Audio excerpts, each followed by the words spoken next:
গল্পের উরুচিটি চ্যানেলে আপনাদের সবাইকে স্বাগত। আপনারা শুনছেন স্বপ্ন যেন পেল ভাষা। স্বপ্ন যেন পেল ভাষা। কলমে স্বপ্না ভট্টাচার্য, কণ্ঠে সীমা বেরা। পর্ব 34। আগের পর্বের পর। তনয় অফিসে বেরিয়ে যাওয়ার পর তন্নি তিতলিকে নিয়ে স্কুলের জন্য রেডি করতে লাগলো। সে কলিকে বলেই রেখেছে কলি প্রতিদিন যেন তিতলিকে স্কুলে দিয়ে আর নিয়ে আসবে। স্কুল বাসে পাঠানোর রিস্ক আর সে নেবে না। কথা মতো কলি তিতলিকে নিয়ে বেরোলো। সাথে তন্নিও এগিয়ে গেল গেট পর্যন্ত। ঠিক তখনই রাজ পেছন থেকে বলে উঠল, তন্নি দাঁড়ান। ওরা পেছনে তাকিয়ে দেখল রাজ এক প্রকার দৌড়ে আউট হাউস থেকে বেরিয়ে আসছে। ওদের কাছে এসে রাজ বলল, 1 মিনিট। তারপর পকেট থেকে একটা বক্স বের করে তার থেকে পি অক্ষরের লকেট দেয়া একটা চেন তিতলির গলায় পরিয়ে দিল। তারপর বলল, প্রিন্সেস, এটা তোমার জন্য। কখনো 1 সেকেন্ডের জন্য এটা খুলবে না, ঠিক আছে? তিতলি মাথা নেড়ে সম্মতি জানালো। তন্নি জিজ্ঞেস করলো, এটা কি? রাজ বলল, এর মধ্যে জিপিএস ট্র্যাকার লাগানো আছে। আপনার তো মোবাইল নেই, তাই এটা আমার মোবাইলের সাথে কানেক্ট করা আছে। ও কোথায় যাচ্ছে কোথায় না যাচ্ছে সেটা জানা যাবে। তাছাড়া এটার মধ্যে স্পিকারও লাগানো আছে। তারপর তন্নির হাতে একটা ব্লুটুথ দিয়ে বলল, ও যখন বাড়িতে থাকবে তখন কার সাথে কি কথা বলছে আপনি এই ব্লুটুথের মাধ্যমে শুনতে পারবেন। বাট এটা 200 মিটারের মধ্যেই কাজ করবে। এটা আপনি সবসময় কানে লাগিয়ে রাখবেন। চুলে ঢাকা রাখলে কেউ দেখতেও পাবে না। তন্নি মাথা নেড়ে সম্মতি জানিয়ে ব্লুটুথটা নিয়ে নিল। কলি এতক্ষণ হাঁ করে এসব দেখছিল। সে এবারে মুখ খুলল, আমি কিছু বলতে পারি? রাজ বলল, হ্যাঁ বলুন না। কলি বলল, বলছিলাম এই যে ট্র্যাকার, স্পিকার, ব্লুটুথ এসব কিসের জন্য, মানে কি প্রয়োজনে? রাজ বলল, প্রিন্সেসের সেফটির জন্য।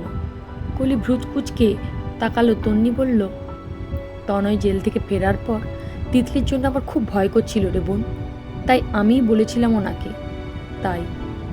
কলি বলল, ও ওকে, তাহলে আমরা যাই, না হলে তিতলি স্কুল আর আমার ক্লাস দুটোই লেট হয়ে যাবে। তন্নি ঘাড় নেড়ে সম্মতি জানাতে কলি তিতলিকে নিয়ে চলে গেল। তারপর তন্নি রাজকে বলল, থ্যাংক ইউ রাজবাবু, এত কম সময়ে এত ভালো সলিউশন বের করার জন্য। আর আপনি তো এখনো পর্যন্ত জল খাবার খাননি। আপনি আসুন, আমি খাবার বাড়ছি। এই বলে তন্নি ঘরের দিকে চলে যেতে থাকলে রাজ পেছন থেকে আবার তন্নিকে ডাকলো। তন্নি ঘুরে তাকালে রাজ তন্নির হাতে একটা বক্স দিয়ে বলল, এটা আপনার জন্য। তন্নি বলল, এটা আবার কি? রাজ বলল, এটা আপনার সেফ থাকার জন্য। তন্নি মাথা নিচু করে বলল, না রাজবাবু, আমি এটা নিতে পারবো না। কিন্তু আমি তো আপনাকে বললাম আমি নিজের জন্য ভয় পাই না। তাহলে? রাজ বলল, কিন্তু আমি পাই। আপনি আমার বন্ধু, তাই আপনার সেফটিও আমার কাছে ইম্পর্টেন্ট। তন্নি মাথা নিচু করে বলল, এটা আমি নিতে পারবো না রাজবাবু। প্রিন্সেসকে সেফ রাখার জন্য আপনার সেফ থাকাটা কি জরুরি নয়? তন্নি ইতস্তত করে বলল, কিন্তু এতে। রাজ তন্নির মনের দ্বিধা বুঝতে পেরে বলল, এতে স্পিকার লাগানো নেই, শুধুমাত্র জিপিএস ট্র্যাকারই আছে। প্লিজ নিন। তন্নি এবার আর মানা করতে পারল না, নিয়ে নিল আর বলল, থ্যাংক ইউ। রাজ মুচকি এসে বলল, ওয়েলকাম। তন্নিও প্রত্যুত্তরে হালকা হেসে ঘরের দিকে পা বাড়ালো। কিন্তু রাজের দিক থেকে পেছন ফিরতেই তার চোখ থেকে কয়েক ফোঁটা জল গড়িয়ে পড়ল। তার একান্ত মানুষগুলো তার এত কেয়ার করেনি যা এই দুদিনের পরিচিত একজন করছে। চোখের জল হয়তো এই কথাই ব্যক্ত করছে। 2 দিন পর রাজ আর আহিল বেরোচ্ছে রাজের গান রেকর্ডিং করতে। কারণ রাজ মুম্বাই যেতে পারবে না, তাই জন্যই কলকাতা স্টুডিওতেই রেকর্ডিং হবে। তাই ওরা স্টুডিওর দিকে রওনা হলো। ওরা বেরিয়ে যাওয়ার কয়েক ঘন্টা পর তিতলি পৌঁছে গেছে আউট হাউসে পায়েলের সাথে গল্প করতে। ওরা বারান্দায় বসে বসে নানা রকম গল্প চালিয়ে যাচ্ছে। এমন সময় কেউ দরজার বাইরে থেকে জিজ্ঞেস করলো, বাড়িতে কেউ আছো? পায়েল আর তিতলি দুজনেই বাইরে বেরিয়ে দেখে একজন মহিলা দাঁড়িয়ে কেঁদে চলেছে। পায়েল বলল, কাকে চাই? আর আপনি কাঁদছেন কেন? মহিলাটি কাঁদতে কাঁদতে বলল, আমার স্বামীর অ্যাক্সিডেন্ট হয়েছে এই বাড়ির সামনেই। একটা মোটরসাইকেল এসে ধাক্কা মেরে গেছে, ওকে হাসপাতালে নিয়ে যেতে হবে। কিন্তু দেখো না, এই রাস্তায় তো কোনো গাড়ি পাচ্ছি না, তুমি একটু আমার স্বামীর কাছে দাঁড়াবে গো, যতক্ষণ না আমি রোডে উঠে গাড়ি না নিয়ে আসি। পায়েল অবাক হয়ে বলল, আমি? আপনি একটু দাঁড়ান, বরং আমি এই বাড়ির লোকেদেরকে ডেকে নিয়ে আসি, ওনারা আপনার সঙ্গে যাবে। মহিলাটি চমকে উঠে বলল, না না। পায়েল আরো বেশি অবাক হয়ে গেল। সে বলল, কেন? মহিলাটি বলল, দেখো, তুমিও বাড়িতে যাবে, ডাকবে, তারপর ওনারা আসবেন, তাতে তো অনেক দেরি হয়ে যাবে, এত সময় নেই গো মা। পায়েল বলল, আচ্ছা চলো। এই বলে পায়েল আর তিতলি মহিলাটির সঙ্গে গেটের বাইরে বেরোতে যাবে, এমন সময় পেছন থেকে তন্নি বলল, দাঁড়াও পায়েল। তন্নির কথা শুনে ওরা তিনজনই দাঁড়িয়ে পড়ল। তন্নি মহিলাটিকে বলল, আমি যাচ্ছি, চলুন। কোথায় আপনার স্বামী? মহিলাটি বলল, ওই বাইরের রাস্তায়। এমন সময় মহিলাটির ফোন বেজে উঠল। হ্যালো, ও হাসপাতালে নিয়ে গেছে? আচ্ছা আচ্ছা, আমি আসছি। তারপর ফোন কেটে দিয়ে মহিলাটি বলল, আশেপাশের লোকেরা ওনাকে হাসপাতালে নিয়ে গেছে, আপনাদের আর যেতে হবে না, ধন্যবাদ। এই বলে মহিলাটি চলে গেল। পায়েল আর তিতলি আউট হাউসে ঢুকে গেল। তন্নি বাড়ির দিকে এগোতেই হঠাৎ কি মনে হলো, গেটের বাইরে গিয়ে রোড অবধি চারপাশটা একবার দেখে নিল। তারপর একটা দোকানে গিয়ে দোকানদারকে জিজ্ঞেস করলো, দাদা, কিছুক্ষণ আগে পাশাপাশি কোথাও অ্যাক্সিডেন্ট হয়েছে? দোকানদার যেন আকাশ থেকে পড়ল, এমনভাবে জিজ্ঞেস করলো, অ্যাক্সিডেন্ট? তন্নি বলল, হ্যাঁ, একটা মোটরসাইকেল চালক কোনো ভদ্রলোককে ধাক্কা দিয়েছে। না, তেমন হলে তো শোরগোল পড়ে যেত, সেরকম তো কিছু হয়নি। তন্নি এবার বেশ অবাক হয়ে গেল। সে ভাবল, তাহলে ওই মহিলা কে ছিলেন? তার মানে পায়েল আর তিতলিকে বের করে নিয়ে যাওয়ার ফাঁদ ছিল। হ্যাঁ, তাই তো। আমি বেরিয়ে আসতেই মহিলাটি বাহানা বানিয়ে পালিয়ে গেলেন। হে ভগবান, ভাগ্যিস ব্লুটুথটা আমার কানে ছিল, তাই আমি শুনতে পেয়ে বেরিয়ে এলাম, নাহলে যে কি হতো। রাজবাবু, আপনি আজকে আমাকে এক দুর্ঘটনার হাত থেকে বাঁচালেন, সত্যি বলছি, আপনাকে অসংখ্য ধন্যবাদ। এসব চিন্তা করতে করতে তন্নি বাড়িতে ফিরে এলো। ওইদিকে ফোনে একজন হাইপার হয়ে নকল মহিলাটিকে ধিক্কার জানাতে লাগলো, এত কিছু ইনফরমেশন দিলাম, তবুও তুমি ওকে বের করতে পারলে না। আমি তো আপনার ইনফরমেশন হিসেবেই গেলাম, কিন্তু কি করে বউটা খবর পেয়ে গেল কে জানে, ওই জন্যই তো পারলাম না। ফোনের অপর প্রান্তে থাকা ব্যক্তিটি রেগে ফোনটা ছুঁড়ে মারল। তারপর মনে মনে বলল, এভাবে হবে না, এভাবে হবে না। ওই বাড়ি থেকে ওরা একেবারের জন্য না বেরোলে কোনো কিছুই করা যাবে না। কেউ না কেউ ঠিক বাঁচিয়ে নেবে, যেভাবেই হোক ওদেরকে বাড়ি থেকে তাড়াতে হবে। হ্যাঁ, ঠিকই ধরেছেন আপনারা, ফোনের ব্যক্তিটি আর কেউই না, তনয়ই মহিলাটিকে পাঠিয়েছিল পায়েলকে বের করে আনার জন্য, যাতে পায়েল বেরিয়ে এলেই তাকে সেন্সলেস করে মনতোষ বর্মনের বাড়ি পৌঁছে দিতে পারে। কিন্তু তিতলির গলায় ও লকেট এ যাত্রায় পায়েলকে বাঁচিয়ে দিল। রাজ ও আহিল গাড়িতে করে ফিরছে। রাজ আহিলকে বলল, উফ, কি দরকার ছিল আহিল কলকাতায় কনসার্টের বুকিং নেয়ার? আহিল বলল, আমি কিছু করেছি নাকি? ওই তামান্না বলল তুই ওয়েস্ট বেঙ্গলে আছিস শুনেই ওরা নাকি খুব জোর করছিল, আর তুই তো লাইভ কনসার্ট পছন্দ করিস, তাই তামান্না ফোন করায় আমিও তোকে জিজ্ঞাসা না করেই ডেট দিয়ে দিলাম।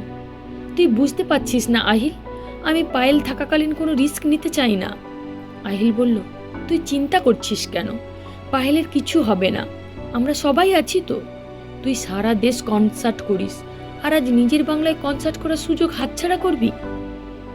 আহিল, তুই তো এমনভাবে বলছিস যেন আমি বাংলায় গান গাইনি কখনো। মুম্বাই যাওয়ার আগে কত স্টেজে শো করেছি বলতো? সেটা করেছে রাজকুন্দ্রা, দ্য আর কে করেছে। কি, প্লেব্যাক সিঙ্গার হওয়ার পর প্রোগ্রাম করিসনি তো? রাজ এবার বলল, ঠিক বলেছিস, আমি করব প্রোগ্রাম। কটা প্রোগ্রাম আছে? আহিল বলল, আপাতত 2টো বুক করা হয়েছে, পরশু একটা আর একটা পরের সপ্তাহে। রাজ বলল, ওকে, চল। তারপর রাজ আর আহিল বাড়ি ফিরলে তন্নি সকালের ঘটনা সব খুলে বলল। রাজ বেশ চিন্তিত হয়ে বলল, আপনাকে আরও সাবধানে থাকতে হবে তন্নি। কিছু প্ল্যান তো আঁটছেন তনয়বাবু, তিতলিকে আরও সাবধানে রাখতে হবে। পরের দিন সবাই ব্রেকফাস্ট করতে এসেছে। পায়েলকে টেবিলে দেখতে না পেয়ে মোহিনী দেবী বললেন, পায়েল কই গেল? ও খাবে না? বৌমা, ওকে ডেকে নিয়ে এসো। তন্নি বলল, মা, পায়েল হাসপাতালে যাবে, রেডি হচ্ছে। আজ ওর কিছু টেস্ট হবে, সেগুলো খালি পেটে হবে, তাই এখন খাবে না। মোহিনী দেবী বললেন, ও আচ্ছা, তা কে যাবে পায়েলের সাথে?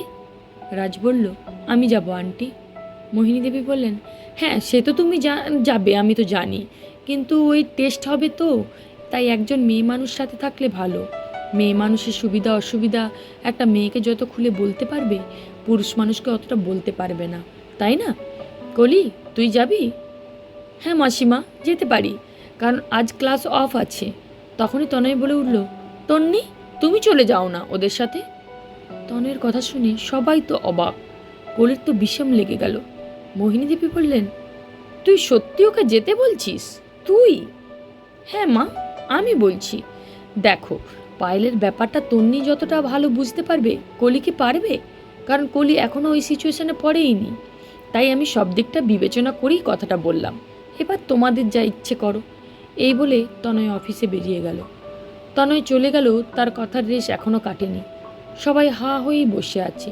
শেষে মোহিনী দেবী মুখ খুললেন, দেখো এবার কে যাবে, দুই বোনে ডিসাইড করে নাও। এই বলে উনি তার ঘরের দিকে পা বাড়ালেন। কলি বলল, কি ব্যাপার বলতো, এই যে ভূতের মুখে রাম নাম। তন্নি বলল, আমি যতদিন না জানতে পারছি ওর প্ল্যান কি, ততদিন শান্তি পাবো না। আমার তো প্রিন্সেসের জন্য চিন্তা হচ্ছে। রাজ বলল। কলি বলল, শোন দি ভাই, তুই পায়েলদের সাথে চলে যা, তিতলির কোনো চিন্তা করিস না, ওকে নিয়ে আমি বেরোবো। তন্নি জিজ্ঞেস করলো, কোথায় নিয়ে বেরোবি? কলি বলল, সিনেমা হলে অ্যাডভেঞ্চার্সের নিউ মুভি এসেছে, অনেক দিন ধরেই তিতলিকে দেখাতে নিয়ে যাব ভাবছিলাম, আজ যাব। তন্নি বলল, আচ্ছা সাবধানে নিয়ে যা তবে। রাজ বলল, বলছিলাম কলি, আহিলকেও সঙ্গে নিয়ে যাও, বাড়িতে বসে বোর হচ্ছে বেচারা। ওই বাঁদরটাকে? নেভার। আহিল রেগে গিয়ে বলল, আমার বয়েই গেছে বাঁদরি শাকচুন্নির সাথে যেতে। রাজ শাসনের স্বরে বলল, আহিল। আহিল তবুও বলল, ও আমার পায়ে পড়ে গেল, ওর সঙ্গে যাব না। কলি মেখে হেসে বলল, হে হে হে, আপনাকে সাথে নিলেই না আপনি যাবেন, বলে মুখ ভেঙচে দিল। রাজ বলল, আচ্ছা প্রিন্সেসের জন্য নিজেদের ঝগড়াটা সাইডে রেখে ওর জন্য একসাথে যাও প্লিজ। দুজনে এবার কিছু না বলে একটু ভাবলো। তারপর কলি বলল, ঠিক আছে, শুধুমাত্র তিতলির জন্য আমি রাজি। আহিল বলল, আমিও তাই। রাজ বলল, ওকে তন্নি, আপনি তাহলে তাড়াতাড়ি রেডি হয়ে যান, আমিও আসছি। তন্নি মাথা নেড়ে ঘরে চলে গেল। আর তারপরেই কলি মিছিমিছি কেসে উঠল। তা দেখে রাজ ইশারা করে কি হয়েছে জানতে চাইলে কলি বলল, খুব কেয়ারিং শেয়ারিং হচ্ছে। রাজ বলল, কারণ তোমার দিভাই এখন আমার বন্ধু, বুঝেছো? আহিল বলল, ও পেহলে দোস্তি ফির কস্তি। কলি আর রাজ দুজনেই একসাথে বলে উঠল, কস্তি। আহিল বলল, প্যার কি কস্তি, গান আছে না, प्यार की कश्ती में लहरों की मस्ती में, सही कश्ती। राज धूमके बोलो, शट अप। আহিল बोलो, जाइए आप, मौका मिला है अच्छे से घूम के आइए भाभी जी के साथ। তোর ভাট বোকা শোনার চেয়ে আমার চলে যাওয়া ভালো। এই বলে রাজ চেয়ার থেকে উঠে মুচকি হাসতে হাসতে চলে গেল। আজকের মতো এই পর্যন্তই। পর্ব যদি ভালো লেগে থাকে চ্যানেলটিকে অবশ্যই সাবস্ক্রাইব করবেন। নমস্কার।